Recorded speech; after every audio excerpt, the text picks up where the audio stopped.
Walking around Rome today is to walk around the triumph of Christianity.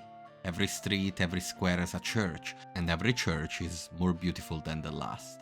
But in the beginning, when Christianity was rising in Rome, it didn't begin with temples, choirs, or triumph.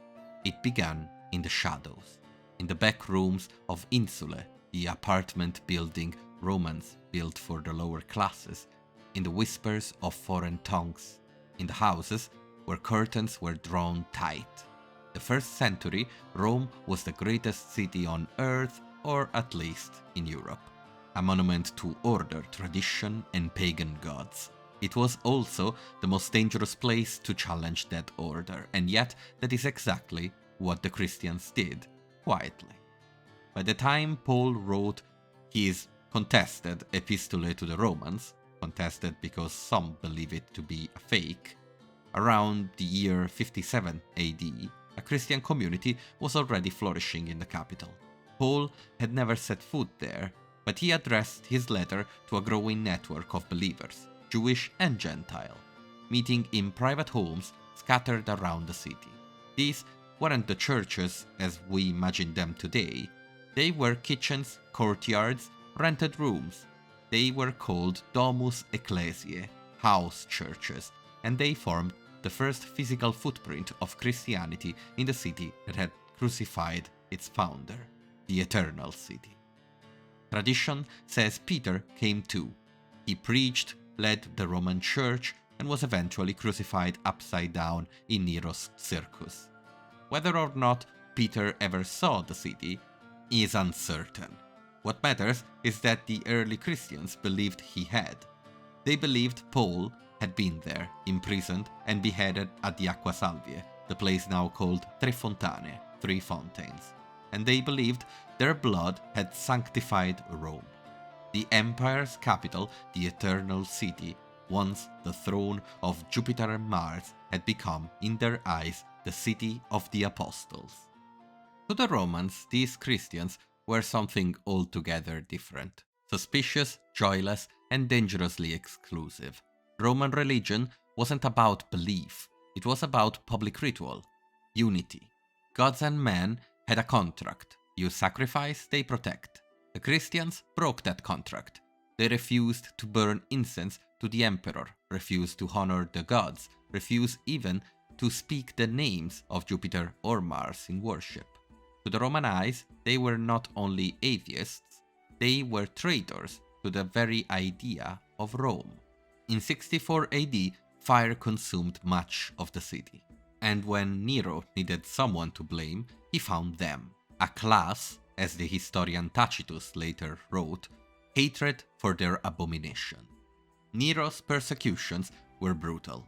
Some were torn apart by dogs, others were crucified. Many were coated in pitch and set alight to illuminate the emperor's garden. It was the first imperial persecution, but not the last. And yet, Christianity endured in Rome. It burrowed deeper. Without access to temples, the Christians of Rome found their sacred ground underground, literally. From the 2nd century onward, they began carving catacombs into the soft volcanic stone outside the city walls. Vast networks of burial chambers stretched for miles beneath the Appian Way and beyond. In places like San Callisto, Domitilla, and Priscilla, they buried their dead, held secret liturgies, and painted their theology in symbols: a fish, an anchor, a peacock, a shepherd carrying a lamb. In the silence of the tombs, they built a sanctuary. These weren't just graveyards, they were maps of belief. The persecution continued. They were not constant but came in waves, under Nero, Domitian, later Decius, and finally under Diocletian in the 3rd century. Each time the church in Rome suffered, adapted, and re-emerged, scarred but stronger. By the end of the 3rd century, Christianity had not yet won the city, but it had already changed it. It had filled Rome with new rituals, new spaces, new stories. In the capital of the empire, beneath the arches of triumph and the temples of Jupiter, another Rome was growing, a hidden Rome, a dangerous Rome, one that would soon step out of the shadows. Rome's power had always rested on two foundations: military conquest and religious tradition. So when Christianity, a faith born in a dusty province and refusing all gods but its own, spread through the heart of the empire, it was more than just a curiosity, it was a threat. The Roman state didn't persecute Christians because they worshipped Christ, it persecuted them because they refused to worship anyone else. The early Christian refusal to offer sacrifices to the emperor or the traditional gods wasn't just a religious nonconformity, it was civic defiance. Under Emperor Decius, in the 50s of the 3rd century, every citizen in the empire was required to perform a public sacrifice and obtain a certificate proving their loyalty. Christians in Rome who refused were imprisoned or executed. Others went into hiding. A few renounced their faith. The city's prisons, including the Mamertine prison near the Forum, held not just common criminals but bishops and confessors. New martyrs were made and buried daily. But it was under Diocletian in the early 4th century that the final and most organized persecution began. In 303 AD, edicts were issued to destroy churches, seize sacred texts, and compel sacrifices. Christian senators, soldiers, and bureaucrats were stripped of office unless they complied. Bishops were targeted. In Rome, churches were torn down, executions were carried out in public. The goal was not just suppression, but annihilation. And yet, in an irony no Roman censor could have foreseen, this attempt to stamp out the church only made it stronger. The persecution created more and more martyrs, as we said, and martyrs created memory, institutional memory, a memory that cannot be burned away.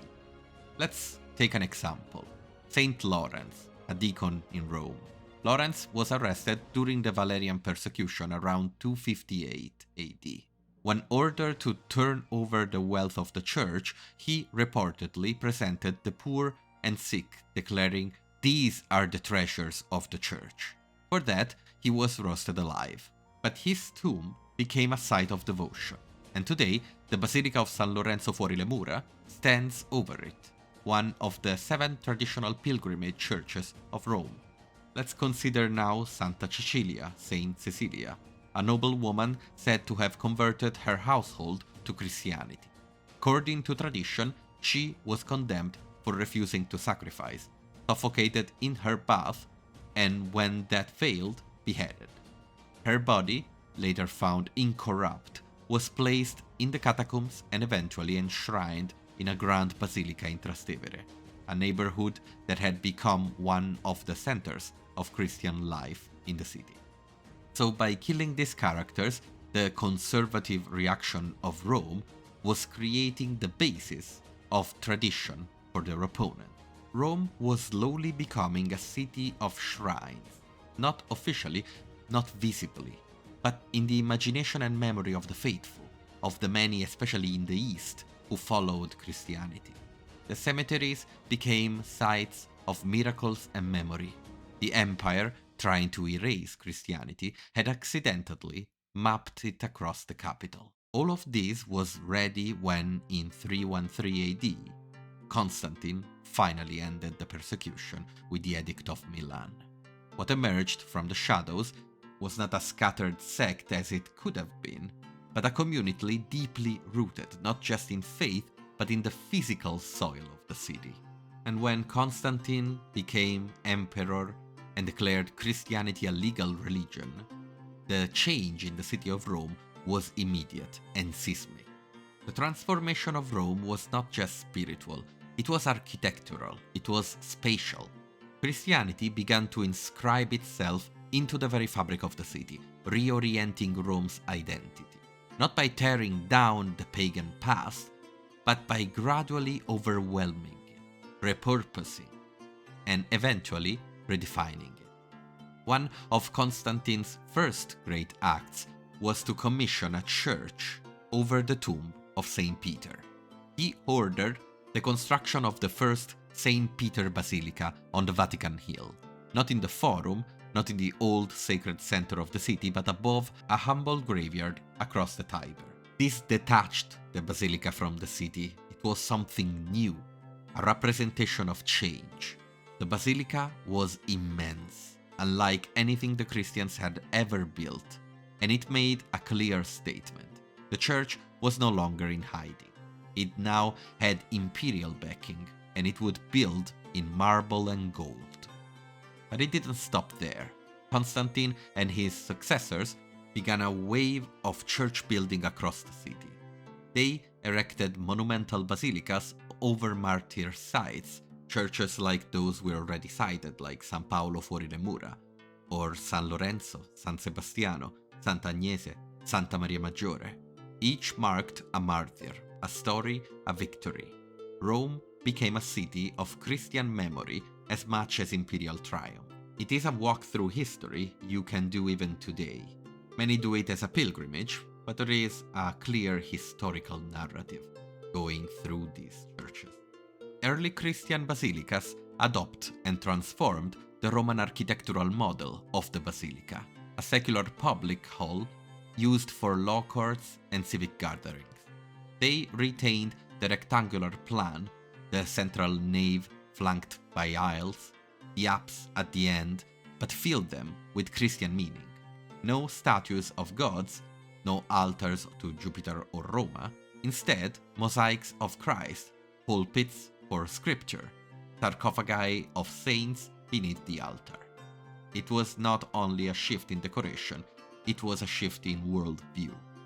The pagan temple of Rome, beautiful as they were, had been closed spaces, dark, intimate sanctuaries for the gods' images. Christian basilicas opened up space, inviting in the light, gathering large communities to hear the word. When the Christians had to look for architectural inspiration, they didn't go for the temples of the Romans, they went for the public building. And isn't there an interesting parallel here? There are many mega churches in the USA that are now made fun of because they look more like malls than anything else, or maybe high-tech movie theaters. But to make use of the architecture of the public building, the place where people gather, have fun, talk about politics, it is the same as it was done once upon a time.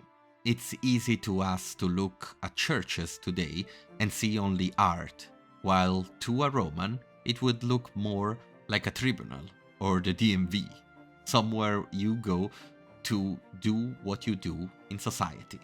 In time, even pagan rituals began to change. Processions, once held in honor of the gods, were given new meaning. Feasts were baptized, sacred days repurposed.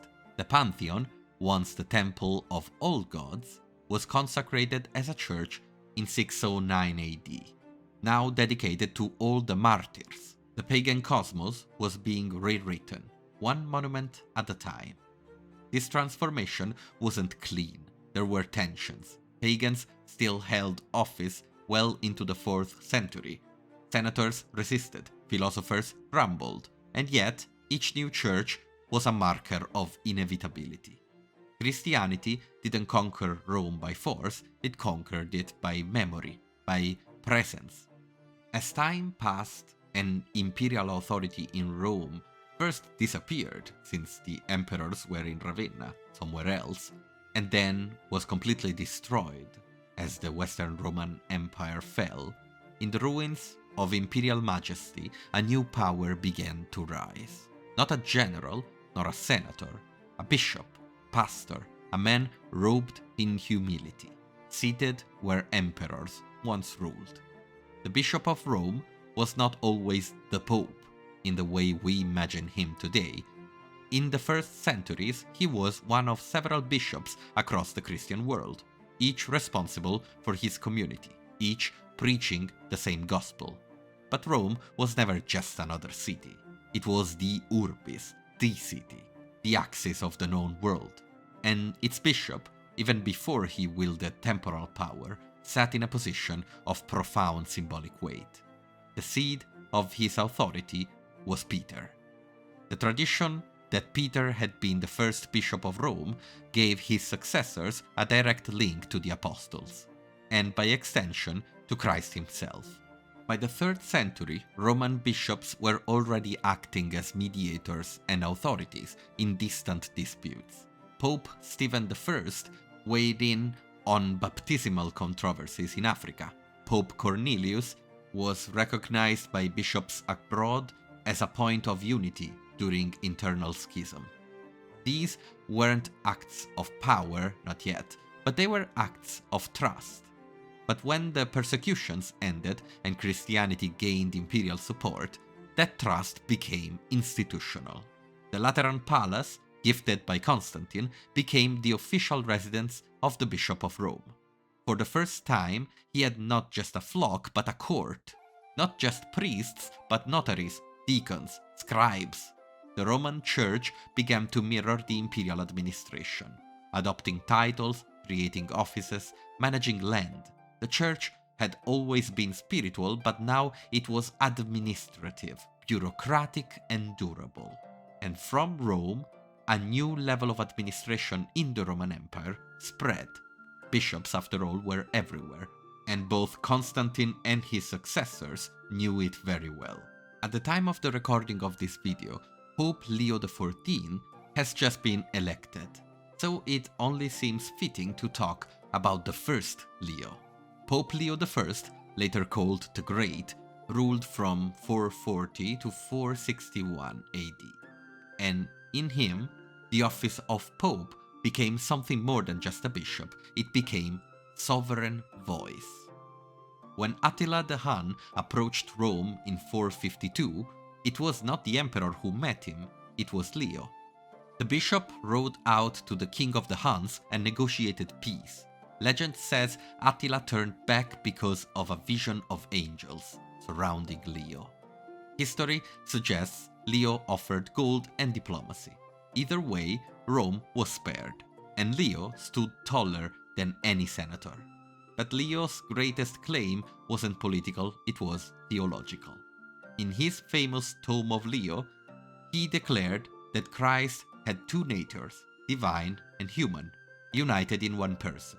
This letter would be read aloud at the Council of Chalcedonia in 451, where the bishops reportedly shouted, "Peter has spoken through Leo." It was the clearest signal yet that the authority of the Bishop of Rome had become something unique, rooted not just in tradition but in doctrine. Still, this authority was not uncontested. After all, in the Eastern Empire, the Bishop of Constantinople, the new Rome, claimed parity.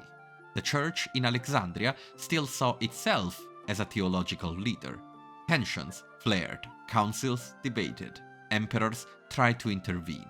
But in the West, especially as the imperial structure had collapsed, the Pope remained. When emperors fell, he stayed. When barbarians sacked the city, he rebuilt. As Roman senators faded into irrelevance, the Bishop of Rome emerged as the last Roman standing. With the complete fall of the Western Roman Empire, the language of empire itself endured in Rome. Only now it was ecclesiastical. The Pope became the Pontifex Maximus, a title once used by Augustus himself, a title held by Caesar. Church councils echoed the Senate. Papal decrees bore seals and signatures like imperial edicts. The rhythms of the Roman state had been baptized, not abandoned. By the 6th century, under Pope Gregory the Great, this fusion was complete. Gregory was not merely a bishop, he was a Roman noble, a scholar, a monk, and a statesman. He organized charity, coordinated missions to the Anglo-Saxons, reformed the liturgy, and kept famine and plague at bay. He governed the city more effectively than any general had in generations, in one of the darkest times of the city itself. And when he described Rome in his writings, he did not mourn it, he reimagined it. The ruins of the Forum became symbols of worldly vanity. The fallen temples were evidence of the true God triumph. The new Rome was no longer measured by walls or armies, but by holiness.